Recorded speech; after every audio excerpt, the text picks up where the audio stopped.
Halo Muser, welcome to Mixer, di mana kita ngomongin tentang art dan apa aja mengenai seni dan art community. Seperti biasa, aku Tanti sebagai host dan Lo aku Astri sebagai co-host. Kita ketemu lagi. Kita ketemu lagi, dia menunjukkan diri. Iya. Oke, untuk hari ini kita bakal ngomongin tentang gaya. Gaya Nah, gaya apa nih? Gaya apa? Kita mau ngedance, enggak lah. Gaya tentang seni. Apa tuh? Gaya tentang seni itu apa? Apa ya? Mungkin kayak kita ngomong gaya seni, mungkin orang bakal lebih ngehnya tuh kayak art style gitu ya. Nah, hari ini kita bakal ngomongin tentang art style. Nah, art style itu ya kayak ya definisi aku sendiri loh ya. Itu gaya yang digunakan untuk deskripsikan penampilan atau penampakan suatu karya seni atau sebuah style yang merupakan suatu gaya suatu seniman untuk menggambarkan subjek karyanya dan cara seniman tersebut untuk ekspresikan karyanya. Kamu gimana? Gimana ya, kok kurang lebih sama sih, kayak ya art style itu sebenarnya lebih kayak sebutan aja, kayak istilah untuk mempermudah. Kalau kayak dia tuh kayak ya penampilan dan penampakan lah suatu seni yang kayak, jadi kayak pasti orang-orang tuh ada like distinct art style tuh, yang bisa art style tuh bisa digunakan untuk membedakan, oh jadi misalkan seniman A tuh art style-nya dia kayak gini, sedangkan seniman B tuh art style-nya dia kayak gini. Jadi kayak beda gitu, yang membuat kayak your art tuh kayak pop up, kayak stood up gitu. Nah, ya contohnya kayak kalau misal di manga tuh ya kayak art style-nya Aida Iro. Itu yang mana sih? Wait. Toilet Bang Hanaku Kun.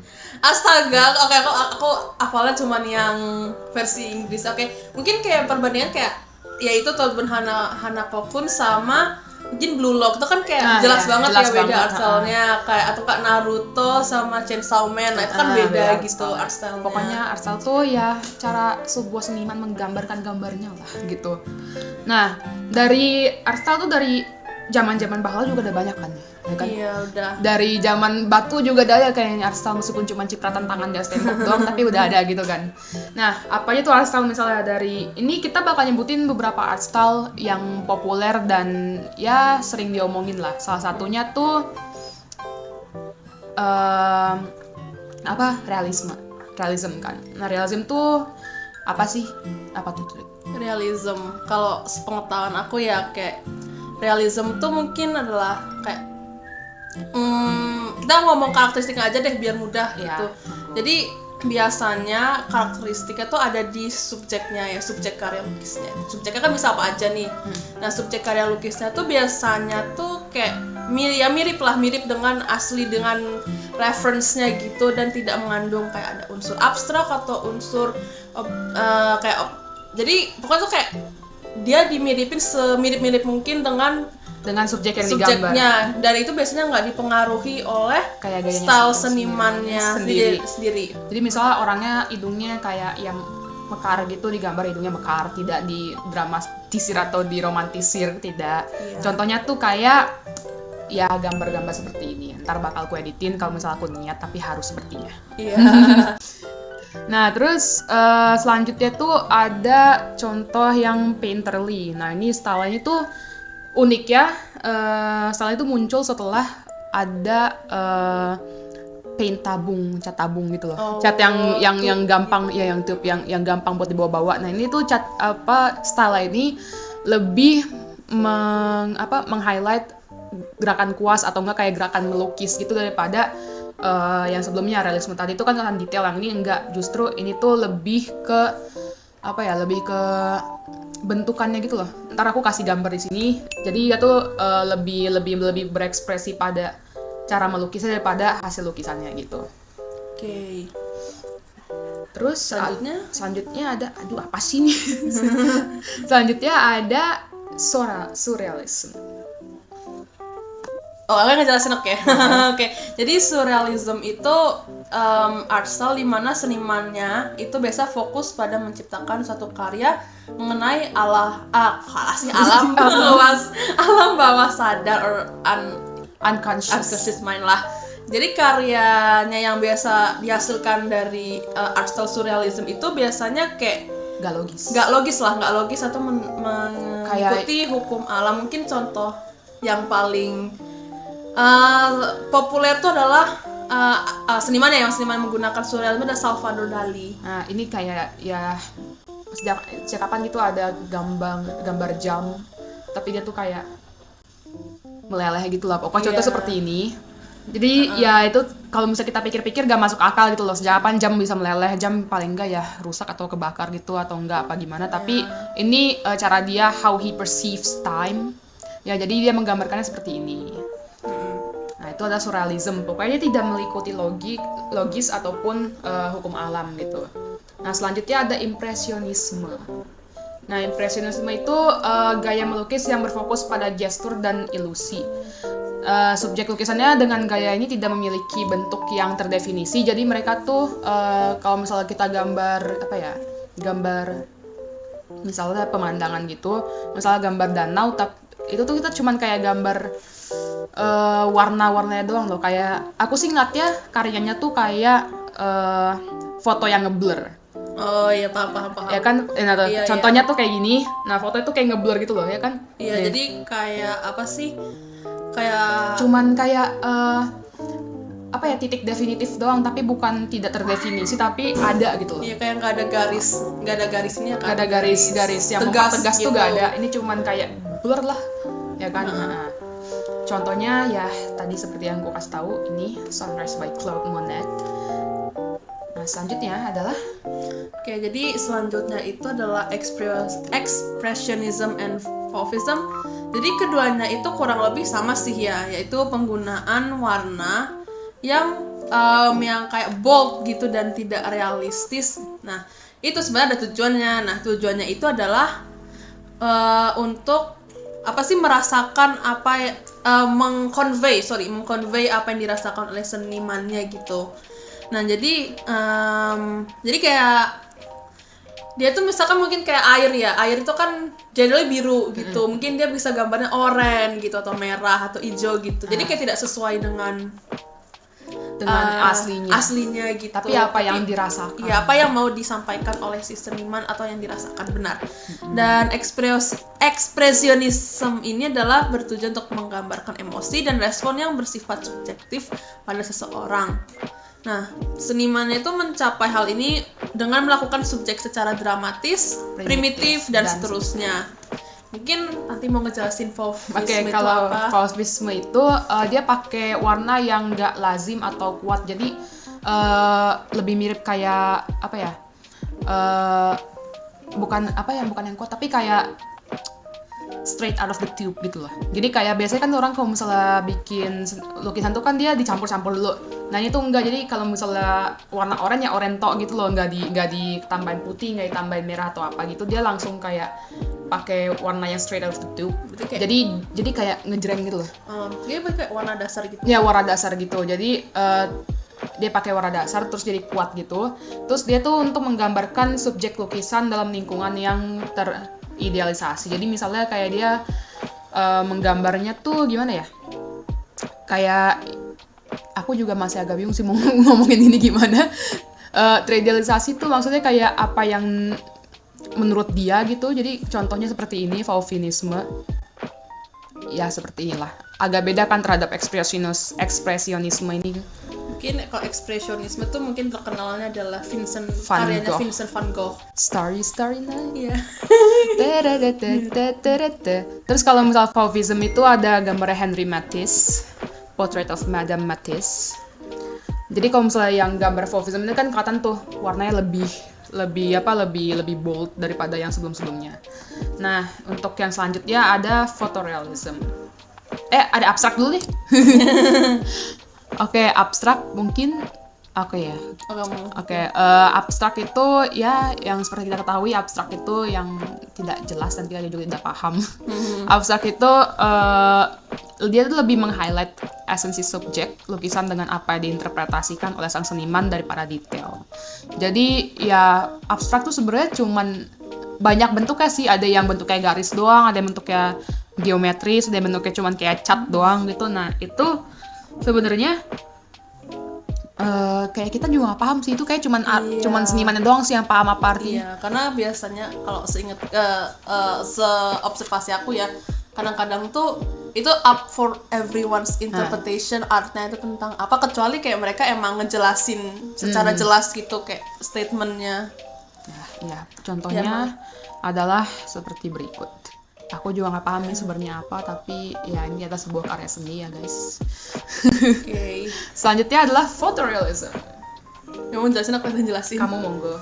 Oke, jadi kalau photorealism itu ada di kata fotonya, yaitu fotografi. Jadi dia itu muncul, this art movement itu muncul pas seiring dengan ada fotografi. Jadi gaya lukis ini tuh menggunakan fotografi sebagai inspirasi, dan seniman dengan gaya ini biasanya menghasilkan karya yang sangat mirip dengan referensinya, baik maupun itu foto maupun modelnya. Jadi mirip-mirip kayak realisme, tapi ini sangatlah lebih mirip, Mungkin lebih detail gitu karena ada foto lebih real life gitu loh. Iya. Kayak kita kalau misalnya dari jauh nggak bisa ngebedain mana foto mana lukisan, karena ini adalah photorealism. Oke. Contohnya adalah seperti ini.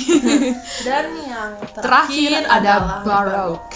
Mungkin Astri, kamu dari tadi sangat bersemangat untuk ngomongin Iya, Baroque. soalnya Baroque itu aku suka kayak art movement dari zaman era Baroque. Kayak jadi Baroque itu mungkin kayak bukan kualitasnya, mungkin lebih ke ciri-ciri yang sering kayak yang kita bisa lihat di era paintings dari era Baroque itu.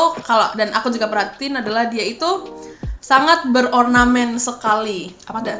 Kayak ini kayak aku perhatiin kayak sangatlah detail. Mungkin agak 11-12 sama Renaissance ya. Kalau aku perhatiin, cuman ada yang selain itu adalah dia itu kelihatan itu selalu menampilkan figur dan gerakan. Dan yang paling kelihatan tuh adalah pasti si seniman itu menggunakan kontras yang dalam, terutama pencahayaan terang dan gelapnya itu pasti kelihatan. Iya, dan selain itu dia juga penuh kayak drama, kayak penuh banyak rame gitu. Iya, rame dan apa sih kayak gimana ya, kayak aku juga susah menjelaskan gitu. Kayak apa? Sangat berdinamis dan pasti, dan juga itu latar belakangnya pasti gelap. Contohnya itu mungkin yang paling terkenal adalah The Milkmaid by Johannes Vermeer sama The Night Watch. Nah, The Night Watch ini contoh prime example yang aku bilang latar belakang gelap, karena jujur ini gelap banget fotonya. Tapi kalau meskipun itu gelap kayak tetap kelihatan gitu. Kelihatan sih. Iya kan, kayak grandeur-nya kelihatan. Iya. Cuma tuh kayak gelap aja gitu. Dan kalau di Milkmaid itu sangat kelihatan kontras. Tapi aku juga pengen ngomongin medieval art style. Karena dari tadi aku tuh tadi kan si Astri ini bilang medieval art style kan, tentang medieval Jesus art style. Jadi inilah kenapa suatu pesan bagi kita seniman kalau referensi sangatlah penting ya guys. Karena kita tuh kalau misalnya tanya, kamu tahu kuda gak? Oh tahu, terus suruh gambar tapi hasilnya jadi kayak orang tapi pakai berkaki 4, itu kan gak lucu ya. Contohnya adalah kucing medieval, karena itu kalau itu it screams, dia bilang dia tahu kucing tapi dia nggak tahu cara menggambarkan kucing karena hasilnya bakal menjadi seperti ini. Ini adalah hewan dengan muka manusia. Apalagi hidungnya coy, ngakak banget. Aduh, sumpah. Ini karena ini juga sih ya kan alasannya, mungkin itu karena ya it's in the medieval age, which is dark age. Iya, dark age. Jadi dan mungkin kayak orang itu tidak pernah melihat kan ya. Nggak pernah ngeliat kucing gimana coy, kucing di mana-mana. Ya mungkin aku personalnya kayak aku kalau denger tuh kayak orang tuh juga kayak mungkin anggap aja kayak singa gitu. Kamu coba cari deh singa zaman medieval tuh. Coba yang cari. itu gak sih singa yang apa? Yang di apa sih namanya, jadiin patung apa sih namanya? Singa raja berapa gitu. Terus dia mati kan, terus dibikin apa sih, jadi kulit gitu loh. Iya. Terus senimannya nggak pernah ngeliat singa, terus dibikinnya aneh banget ya Allah. Apa ya, aku nggak, singa tuh mungkin kayak hewan-hewan laut. Itu kamu coba cari, itu tuh benar-benar sangat lucu dan aneh lah. Luar biasa. Kalau kalian ingin hiburan, carilah medieval art. Iya. Karena itu lucu. Terutama manusianya juga lucu-lucu. Manusia juga lucu-lucu ya. Itu menghibur sekali. Oke, jadi aku rasanya aku ada tiba-tiba dorongan bisikan-bisikan dari orang zaman medieval, mohon maaf. Oke, jadi selanjutnya adalah personal art style. Nah, apa tuh Tri menurut lo? Jadi kayak personal art style itu adalah art style yang sangatlah unik, yang jadi kayak dia tuh dimiliki oleh seorang seniman itu. Jadi biasanya generally itu seniman pemula pada awalnya itu akan mencoba untuk meniru art style dari seniman yang mereka sukai. Dan seiring waktu art style seniman itu akan berkembang dan memiliki identitas sendiri. Dan personally bagi aku itu tuh kayak hal yang pasti semua Seniman tuh pasti selalu melalui. It's a canon event. Ya, it's a very canon event. It's a very canon event. Dan itu tidak bisa dihindari. Tidak bisa dipungkiri, itu sebuah hal yang pasti kita lewati. Kamu ada kayak gitu gak? Kayak seniman yang ada sih kan, siapa ya? Aduh. Mungkin dulu tuh kamu tahu itu Chini Art. Iya, dulu aku suka kan. Apa sih, apalagi cara dia ngewarnai itu bagus, dan kayak aku dulu kayak masih ingat kayak apa sih? Kayak apa ya? Dulu pas aku masih kayak SD atau SMP itu aku kayak selalu mantengin fotonya Chini Art. Terus aku berusaha kayak nge-replicate gitu. Nah, banyak sebenarnya. Kalau aku sih, kamu siapa? tahu Kellogg's Look gak? Sumpah keren banget Kellogg's Look. Ih, sumpah aku tuh bingung banget cara dia bikin gambar warna kulit manusia tuh gimana. Dia tuh kayak aku pernah kan nonton videonya, cara dia kan pakai watercolor ya. Yang aku bingung tuh dia pakai watercolor dan itu sangatlah terkontrol dan sangatlah bersih. Iya, gila, aku sendiri itu. Untuk orang yang sudah bergumul dalam watercolor untuk 3 tahun, aku nggak paham gimana caranya bisa bikin gitu. Itu kayak keren banget guys. Mungkin aku kasih contoh-contoh gambar mereka berdua di sini, Chini sama Kellogg's. Terus sampai sekarang aku Kellogg's keren banget. Itu kayak Kellogg's keren banget, sumpah. Dia tuh kayak kalau misalnya bikin warna kulit, apalagi warna kulitnya ya, dia tuh sangatlah gimana ya, kayak detail tapi sangatlah delicate gitu. Iya, Udah gitu backgroundnya juga, oh my god. Terus dia bikin kayak blank space. Kalau misalnya dia bikin blank space tuh gak kelihatan blank loh, it still feels like it's alive. It's not fully blank, but it's alive. Dulu aku tuh ada satu lagi yang artnya aku suka, cuman tuh kayak, aduh siapa ya namanya? Bukan, Miyoko. Iya, aku suka Miyoko. Karena tahu sih Miyoko. Itu Miyoko tuh, dia seniman jelas. Itu aku suka cara dia gambar manusia itu sangatlah stylized gitu, dan penggunaan warnanya aku juga suka. Kayak apa sih warnanya, mostly tuh warnanya dia tuh kayak pastel gitu kan. Cuma tuh kayak they make it work somehow. Tapi bagus, dan dia suka jualan artsnya juga. Itu bagus. Sama Heikala Kayaknya aku pernah denger sih, tapi aku gak pernah. Aku suka meskipun dia kayak hitam putih itu, tapi dia tetap masukin warna dan sangatlah rapi gitu gambarannya dia. Dia kan suka pakai masking fluid. Nah itu masking fluid adalah musuhku. Ya aku juga. Aku pakai masking fluid bukannya kayak bersih gitu, tapi malah kesobek, cuy. Iya kan, aku juga. Maka ngeselin banget. Aku ngeliat dia, aku tuh bingung gimana caranya dia itu masking fluid tapi rame bisa bersih banget. Kayak apa sih? Dia nggak stick gitu loh. Iya. Nah, aku bingung kan, makanya dia pakai apa, dan pokoknya bagus lah, aku suka. Kalau misal mangaka nih, kamu paling suka art style siapa? Aduh. Kamu dulu. Kalau aku sih paling suka yang Aida Iro, yang Toilet Bound Hanako-kun, sama art style-nya Kiana Toboso, Black Butler. Itu bagus banget sih. Itu bagus Kak. Aida Iro tuh warnanya dia tuh sangatlah warm tapi agak kontras dikit. Terus pokoknya pewarnaannya tuh keren banget. Kayak ngejreng tapi kayak masih enak dilihat di mata. Kalau misalnya Black Butler itu aku sukanya karena apa? Karena dia tuh detail tapi detail dan elegan gitu loh. Aku lupa, jujur nih aku ada satu. Dia pembuatnya Nana. Pembuat Nana itu. Aku lupa namanya siapa. Ayazawa. Ayazawa. Tuh, I love their style, sense of style. Aku tuh dari dulu pengen nyobain kayak nge-recreate Toilet Bound Hanako-kun kan. Sumpah coy, kagak bisa gue. Gue kayak bingung. Susah banget, kayak masalahnya kayak gambar garisnya Toilet Bound Hanako-kun tuh kayak bentuknya kayak sketsa tapi enggak, kayak agak kasar tapi enggak kayak kasar tapi terorganisir gitu loh. Itu bagus banget, pengen sumpah. Keren banget, art style-nya sangatlah bagus. Mungkin sama ini sih, aduh siapa? Iri. Aku tuh suka lupa nama itu mangakanya si Tokyo Ghoul. Siapa sih namanya? Sumpah itu. Aduh lupa saya. Tokyo Ghoul. Siapa namanya? nggak ada. Tokyo Ghoul. Tokyo Ghoul mangaka. Iya, aduh maaf banget. Tapi ini bagus. Kamu kan Sui Ishida. Sui Ishida, cuman jujur bener itu kayak bagus banget, gila. Sumpah, Ada satu itu kayak bagus. satu panel yang Sumpah, dia satu pernah- yang dia yang kayak mana? gini, gimana sih yang pokoknya itu kayak si Kaneki tuh kayak lagi I don't know what happening in that panel but it's so good. Iya. Kayak pokoknya pasti kalau membaca pasti tau lah kayak panel yang aku maksud. Ya, aku gak baca Tokyo Ghoul sih. Aku baca tapi kayak berhenti habis itu karena ya aku bosen, maaf. Tapi ya Tokyo Ghoul bagus sih.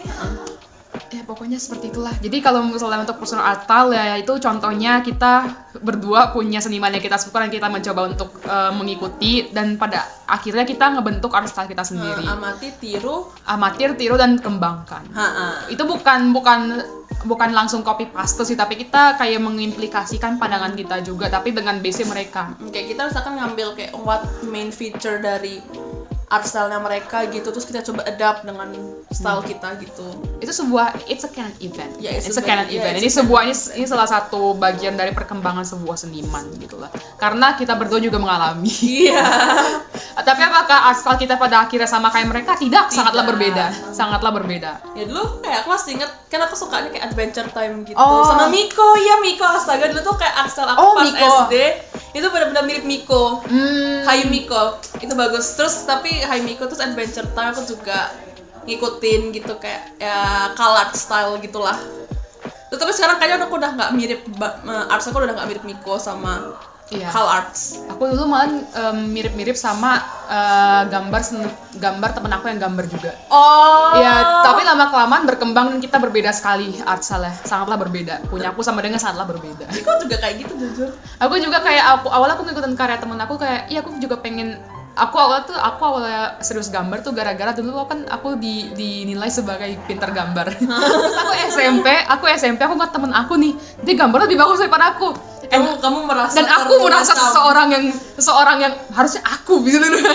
Aku sebagai seorang yang kompetitif, aku bilang kayak tidak bisa, aku harus belajar kayak gitu gambar. nggak? Saya tuh juga kayak I feel like that gitu, kayak aku merasa terancam posisiku sebagai the class. Ya, so The the class seniman, artist, ya, the class artist. Dan setelah itu aku mulai menggebiar-gebiarkan latihan gambar dan here I am. Ya, itu kayaknya ada gitu lah pasti orang-orang kayak. Ya, pasti adalah orang seperti perasaan kita. kayak gitu. Iya. Dan kayaknya kita udah sampai sini udah cukup panjang ya. Jadi Iya. sekian episode kali ini. Mixer, jangan lupa untuk subscribe dan follow sosial media Isuru GM di Instagram dan TikTok untuk konten lainnya. See you later, Muser. Bye bye.